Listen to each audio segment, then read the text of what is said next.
Singing Queens, Lunes hanggang Biyernes na lang ba mapapanood sa Eat Bulaga? Nagtatanong nga ang ilan sa mga supporters ng Singing Queens kung bakit daw hindi na lumalabas sa show ang grupo tuwing Sabado. Totoo daw bang binawasan ang araw nila? At Lunes hanggang Biyernes na lang mapapanood sa Eat Bulaga ang mga Singing Queens? 5 Sabado na kasing hindi napapanood ang Singing Queens sa Eat Bulaga, kaya naman hindi maiwasang magtanong ang kanilang mga supporters.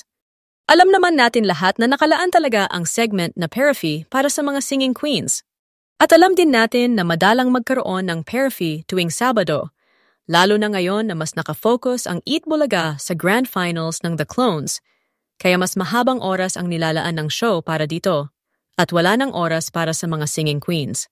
Naiintindihan naman daw yan ng mga supporters ng Singing Queens.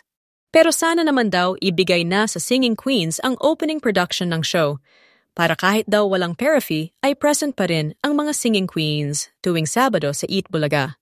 Gayunpaman, kahit wala ang Singing Queens sa Eat Bulaga tuwing Sabado, ang mahalaga ay parte pa rin sila ng show at napapanood pa rin naman sila ng kanilang mga supporters at hindi totoo ang chismis na inalis na sila sa show.